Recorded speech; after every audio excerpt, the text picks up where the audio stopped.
Good morning, everybody, and welcome to the Rangers Review morning briefing for Tuesday, the 8th of August. I'm Derek Clark, and I'm delighted to say we're joined for the first time, it seems like, in a wee while. Stevie, you've got Stevie back on alongside me. Good to have you back on. Morning, mate. Yeah, I would love to say it's in better form, but after the weekend, it's not great. But it's not a bad day today, Derek. It's a wee bit overcast, so I'm concerned a wee bit about later. But I'm not long in from my run day. Today was day number 52. Wow. So it is going well. Just need to keep going. And as I said the other day on the show with you, and like I really appreciated everyone speaking to me and all that, the live show about it and stuff. So just need to keep going. I'm down 33 pounds. So I reckon I'm well over halfway, mate. I'd like to get to somewhere around 50. That would be quite nice. So I just need to keep going, which ironically is what we throw away on a match day watching Rangers. So different type of pounds, but ultimately, the same thing. But hey ho. Yeah, well, that's absolutely superb. If there's anyone, because we've so many viewers all across the world, Stevie, have you found it really beneficial heading out there? I mean, that's day 52 is quite something, but would you recommend running to anyone that's maybe thinking about it? Yeah, I mean, I think that I've just found that it kind of suits me. Like I explained, I don't really have time to go to the gym or anything because, like, my wife and I dovetail shifts. So a lot of time when I run, it's really early in the morning and stuff. When she's maybe getting up for work, I sneak out or whatever. But it's the only time we can really do it. So I'm sure somewhere along the line, somebody in Barhead kind of area has driven past me while I'm looking like death out in a run or something. So I still think I've got a bit of stone to lose under here, Derek. So I'll keep going until that's gone. So. But yeah, Well, I mean, it certainly clears your mind. There's been a lot to think about since Saturday, obviously. So it helps clear your mind and get your thoughts on in order. That's for sure. So. yeah, well, superb stuff. Good to hear it. Ian McNabb says, definitely looking fitter, Stevie. So some nice words on a Tuesday morning. Right, let's talk Rangers, guys. There's plenty to talk about, of course. Before we touch on Fashion Sakala's emotional goodbye to Rangers as he jets off to Saudi Arabia, Stevie, me and Joshua dissected the match on Saturday. We won't spend too much time on it. It was a horror show, pretty much. Not many, if any, positives to take from the opening day over at Rugby Park. Is it concerning heading into such a big match tomorrow against Servette? Yeah, it's absolutely concerning. I think the whole pre-season really the form that we've shown has been concerning, but we caveat with the fact that it has been pre-season. It's all about fitness, and we made some allowances for that, which I think is perfectly fair. Put it like this: if we'd turned up on Saturday and won the game, nobody would really care about pre-season. Problem with Saturday's performance is, and people, if we refer back to what I said last week, I expected it to be exactly what we got on Saturday, which was tough, really difficult. They would sit in, they would pack the defence. It was everything that we spoke about last week, you and I, and none of it should have been a surprise. But for some reason, it seemed to catch Michael Beale completely by surprise, despite the fact that he's not new to this league. Yeah. That's the most concerning and disappointing thing. Tactically, I thought we were really, really, really off it. I've tried to, when I was out running this morning, I tried to figure out how I was going to say this. And the best way to describe it, Derek, is we do not play with risk and reward. We play cautiously, and it flies in the face of what the manager was trying to say. We are far too defensive. You do not need 2 6s going to Rugby Park along with, 2 centre halves. It's far, far, far too overcautious. I think that there's been a lot said about individual performances and stuff, and I agree with that. But I'll kind of go through it as quickly as I can because I know we don't want to overly go over it, Derek. But I think having John Lundstrom in a midfield in a game like that is a complete waste. I think that it's overcautious. Having him sit almost in line with your back two is not needed. And there was points at the weekend where John Souttar was actually running beyond where he was. So that's what I mean by risk and reward. If you play Raskin in there, it's more than enough to handle what they give. And then the ones in front of Raskin, your 2 8s maybe, or your 8 and a 10, or whatever way they want to do it, should be the likes of Lammers so that they can come deeper and pick up the ball.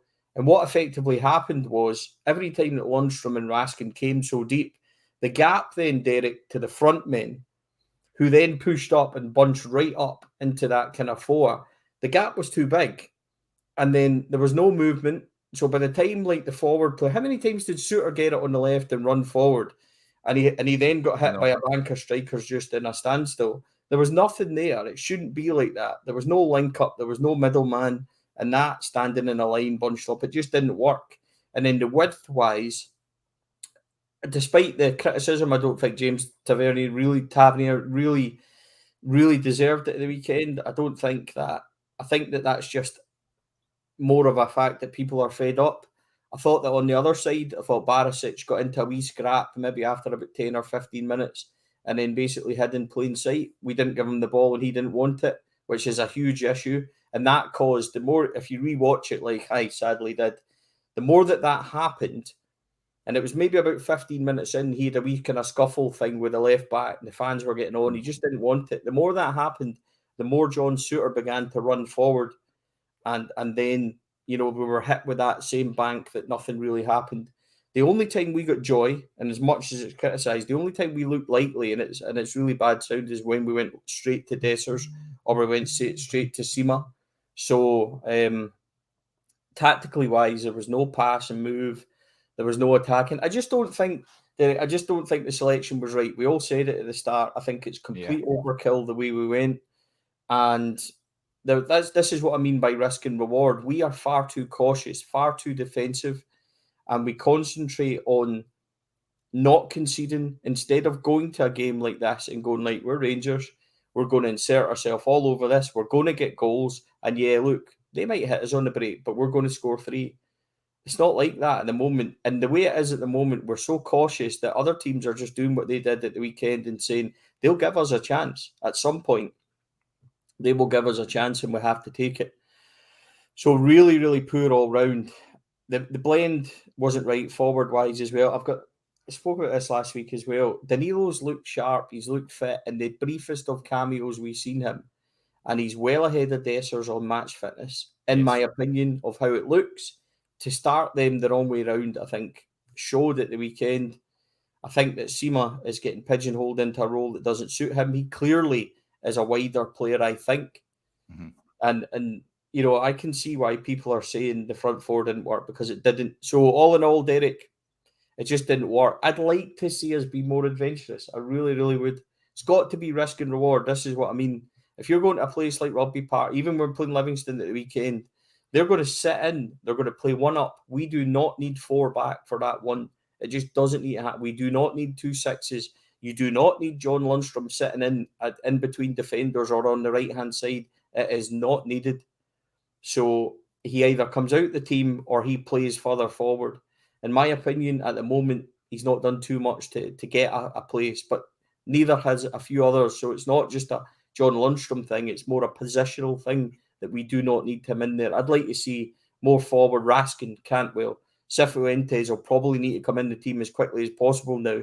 See that wee race we were talking about getting him in and stuff? I don't think that can happen. So, no, really, look, I could probably talk about Saturday a lot. I wrote a blog on it yesterday, which, was quite popular, and people have, kind of came back and said they feel really the same as what I was trying to say. It's difficult. I'm not a tactics guy, Derek, so I can't sit and say, all these things. I can just tell you what I think and how it looked to me. And, hopefully it kind of resonates and people agree, but it's just a mess. And going in tomorrow, it needs to be better quickly. And it will be, because it'll be a different type of game. But I would be looking to make some changes before tomorrow as well. Yeah, if you want to get a tactical breakdown of the game on Saturday, folks, then you can find that on our website. Lots of comments coming in. Let's get to a few of them. Kevin Kerr says, I was buzzing for this season. The buzz died at Killie. Welcome back to the league season. What concerns me, Stevie, about Saturday is that Michael Beale, Rugby Park is an alien to him. He's been there many times before, so it's concerning that he did go so defensive. So it certainly was a wake-up call going forward, and I think we will see a reaction on Wednesday. We have to, because Servette are a far better team than Kilmarnock. They put out a good Genk side last week. there are going to be no pushovers, so Rangers are going to have to be at their best, and I think they're going to have to take some sort of lead over to Switzerland next week. Jaws raises a point here. He says, truth is, we won't be back until we believe we are Rangers and let the rest follow. Too much respect given. By the way, that's correct. This is what I'm trying to say. I said to you right at the very start, and Derek, I'm conscious because I went and spoke for about 5 minutes there without taking a breath. So I'm very conscious of doing that again. But what I tried to say way at the start of that was, we're not acting like we're Rangers. We're not imposing ourselves in games. And I don't mean that disrespectfully, but we've spent all this money. We've got better players. We're not showing it. And when you set up against such a well set up team, we know what Derek McInnes does, right? He's very good at it. We know that Kilmarnock are hard working. We know that they've got a few decent players. But I'm not trying to be disrespectful, but we need to go and impose ourselves on these games. And this is what goes back to that old saying, what I'm trying to say, risk and reward is far too defensive and cautious. And it flies completely in the face of everything that Michael Beale's told us that we were going to be. Because he told us that we were going to be free-flowing, fast. We're going to play with, attacking players and tens, and none of that happened. And if it did try and happen, and if he did set it up to happen, he's got to wonder why it failed so dramatically, because there's no way it can look so disjointed and so, out of cohesion that it did at the weekend. And this is a problem as well, is we set ourselves up mentality-wise, like going to Rugby Park and going to Aberdeen and places like this is like going away to Juventus in Europe. Yeah. That's the way our mentality is all wrong. And if you look at what's happened the last couple of seasons and the mentality of the other side of it, they go and just go, we're going to score as many as we can. And if they score a couple, we don't care because we'll score 6. Our attitude has got to be somewhere. And see what Ryan says there, take the handbrake off. Yeah. It's not happened yet. And I'm waiting for that to happen. And see, until it does, we will get more performances like the weekend. And it needs to be fixed soon. So, and we've seen it in pre-season. And I'll say this again, and I don't mean to sound bad. Even with everything I've said, I'm not sitting here completely doom and gloom. I think it needs tinkered. It needs fixed. I'm still happy with the business we've done. I don't think it's a disaster yet. Disaster was Saturday, I get that. But I think that we can turn it around quite quickly with a run of results, and I think we will.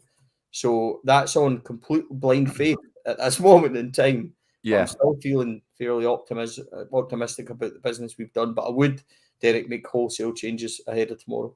Yeah, right. Before we move on to Sakala, just a quick shout out. PM gets in touch. Hi, Derek. Can I get a big shout out to my Rangers pal, Gary Mitchell, who is piloting his last long-haul flight for British Airways today. He's a big fan of the show. No problem at all, buddy.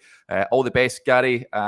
Wish you all the best, and thanks very much for supporting the channel and tuning in. It is greatly appreciated.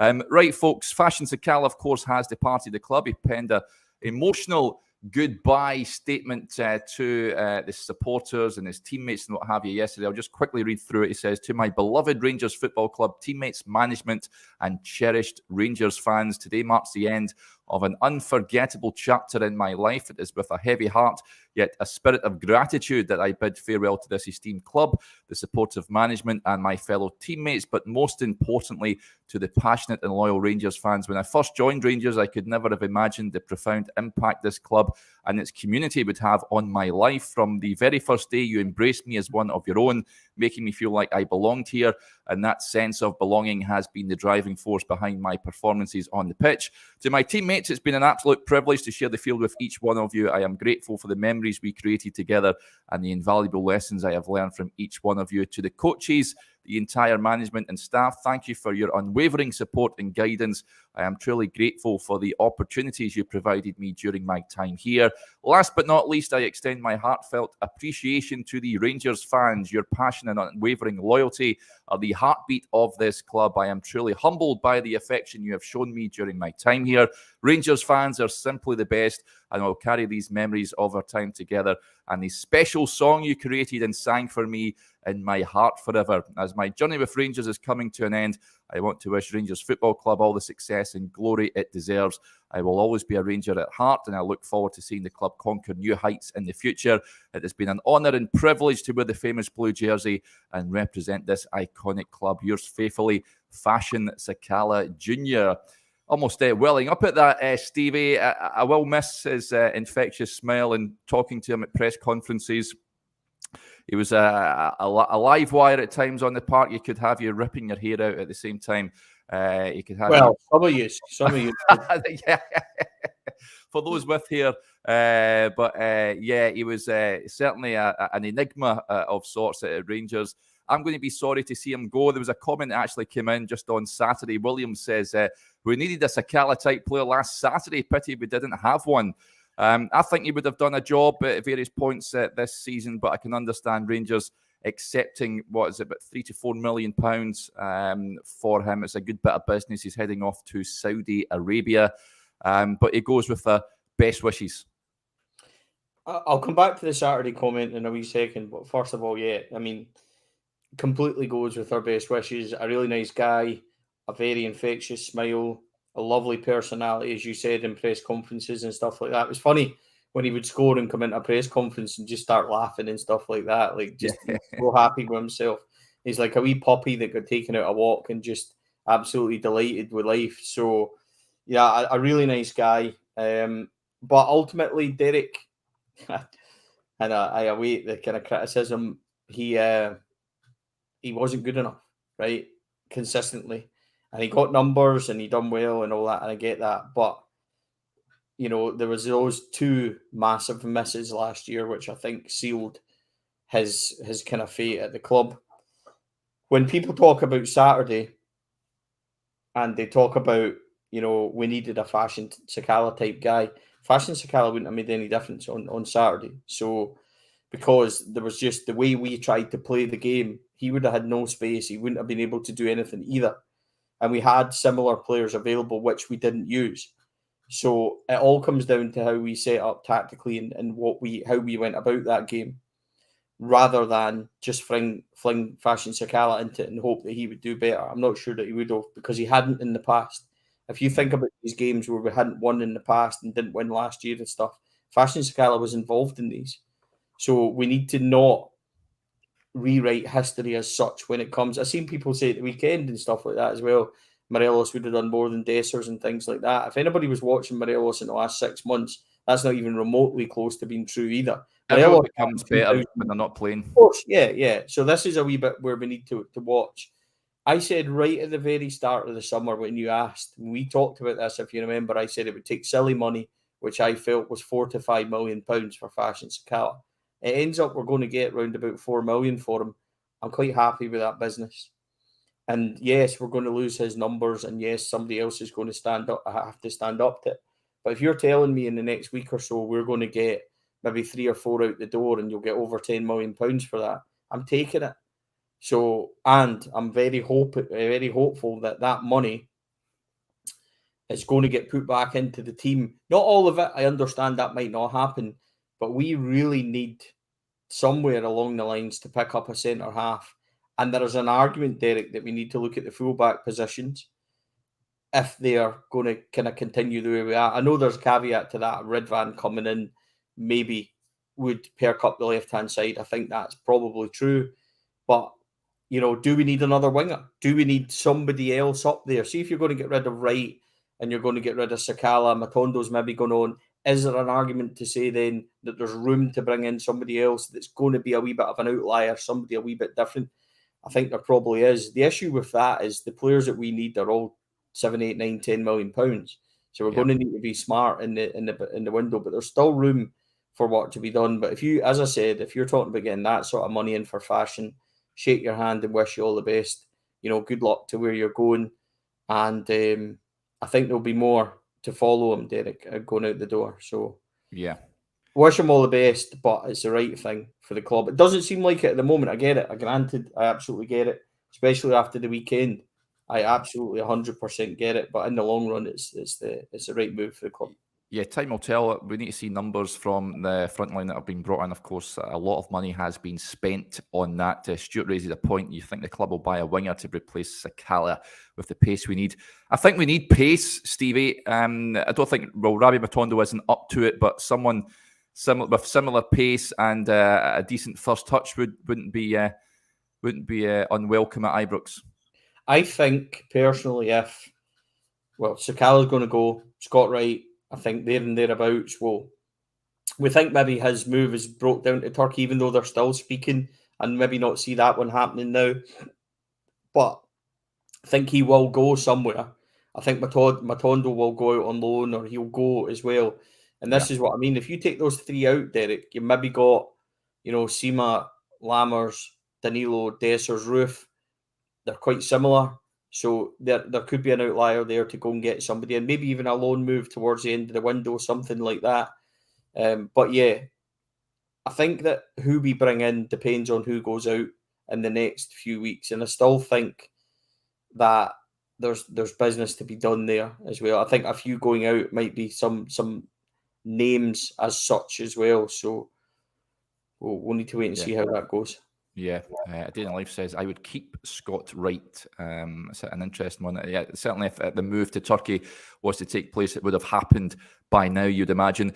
Huge thanks to Magic Man 147 for donating to the channel. Thank you very much, buddy. It's greatly appreciated. It's just harping back to Saturday. He raises the point. Jack on for Lundstrom when we're a goal down. Baffling. The lack of fight urgency and intensity must be questioned. Just on that, there is a press conference this afternoon. I know that Dean Milne raised a point here. Is there a presser today? Brutal questions needing asked. I'm sure they will be asked to Michael Beale on, I think it's around lunchtime today as we look ahead to the game against Servette tomorrow night. Stevie, you be heading along there? Nope. My car, Derek, has an issue with it. So it's about a 50-minute drive from where I am to the training ground. So I'm not sure that I can risk it. It needs to go in. There's a ticking when I drive. Yeah. Tick, tick, tick, tick, tick. And I'm not sure. I'm not an expert on these things. There's no warning lights up or anything, but I'd rather just get it in and get it checked out. So the family car, the missus is using. So nope, I'm not there today. But had I been there, I would be asking him on his team selection, and I would be asking him on Cantwell, and most likely on the tempo and the risk reward thing that I talked about. So sadly, no, I will not make it along today. And the first chance I'll get to the manager is probably post-match tomorrow night. And I hope that by that time, we're a lot happier than we are at this moment. Yeah, Ali says, Stevie, I'll call you a taxi if you ask hard questions. And Kev, always a comedian, says, get your running shoes on, Stevie. I think that's a bit too far from your house, Stevie. I think that's a bit mental. Yeah, 25 miles is a bit too far. Like, even if I set off the now, I'm not making it. So, Joshua or Ewan should be there for us, folks, so you'll get all the usual reaction from that press conference. So keep your eyes peeled to our YouTube channel and also the website for all the latest from that. Just on Servette, Stevie, there was a question that came in, day in the life. What's your team for tomorrow night, lads? I think I touched on this with Joshua yesterday. I want changes. I want energy, especially in the middle of the park. So Cifuentes starts for me. Danilo starts for me. I'd like to see a change possibly at left back if Redvan is fit or Dujon. Sterling is back in any way, shape or form. Cantwell has to start for me as well. Do you foresee many changes from Saturday? Well, what I would do and what Beale would do is probably a lot different. But yeah, I would change it. I think, Butland obviously starts. And to be fair, I thought Butland was good at the weekend. Couldn't do anything about the goal, but his distribution, the way he kind of commanded the box and stuff like that was good. Tavernier starts at right back, despite the criticism at the weekend. I'm still starting him. Suter, Goldson. Redvan comes in on the left. If he's fit and available, I'm not sure he is. What we're hearing about that is you might have lost him for at least a few weeks to a month. So I'm not sure Redvan's anywhere near.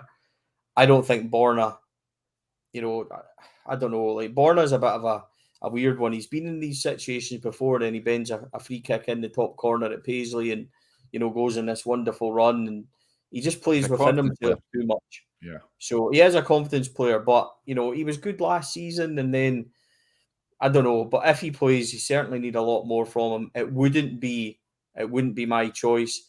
Midfield's an interesting one. I'm still tending to go with a kind of midfield of Dowell, Raskin, and Cifuentes would come in for me purely because he's fit.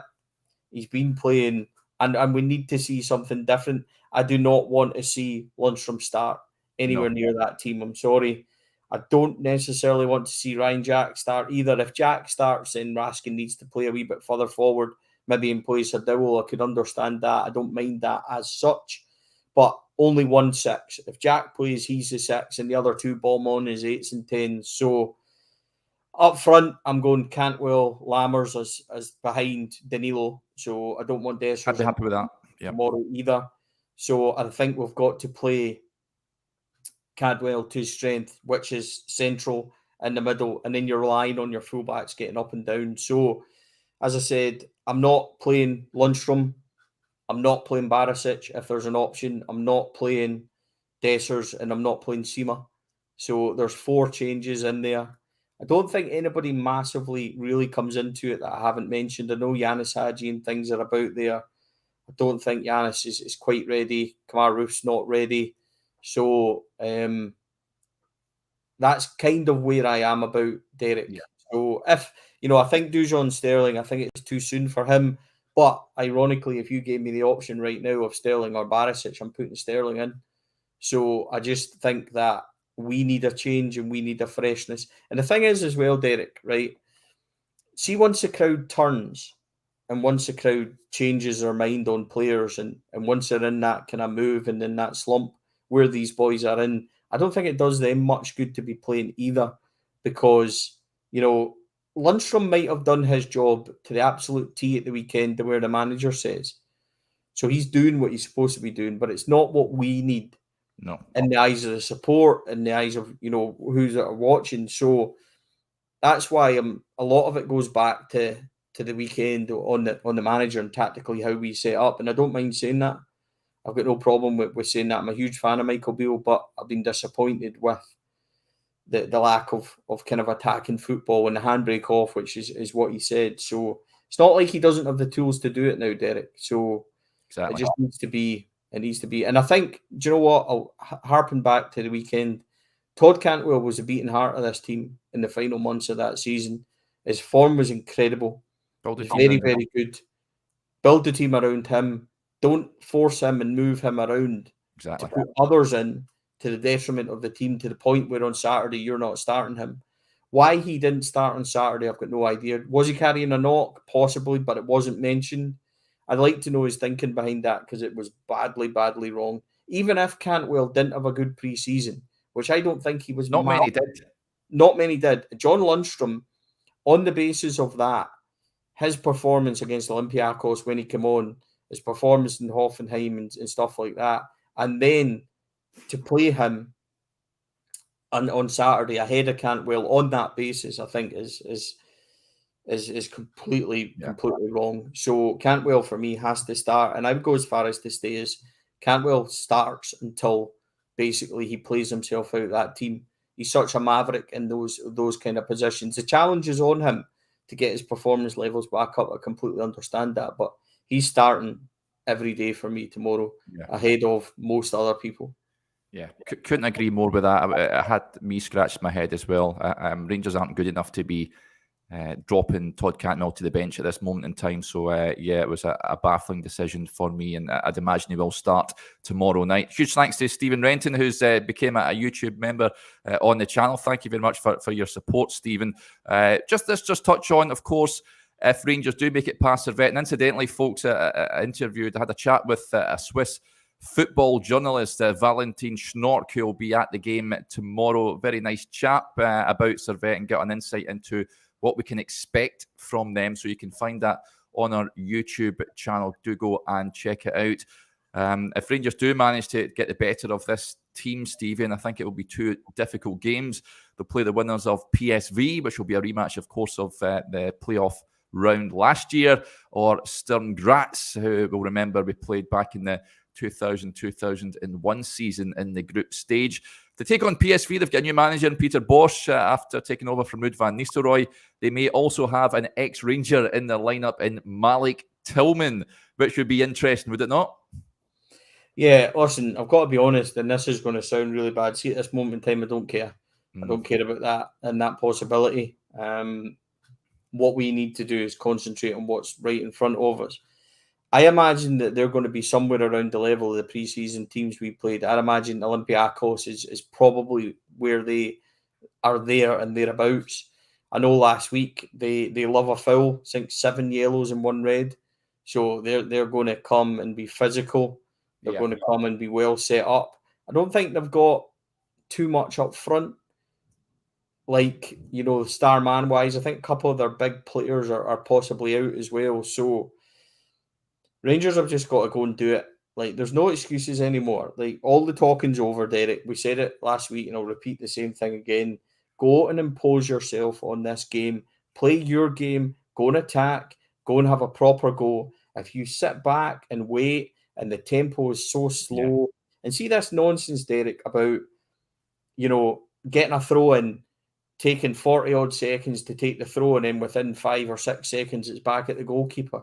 Going to just stop that. We're all fed up of watching that happen continuously for 3 or 4 or 5 years. The quick throws there. I would much rather they took a quick throw, lobbed it in, tried to attack and play. If it doesn't work, it doesn't work. I get that completely.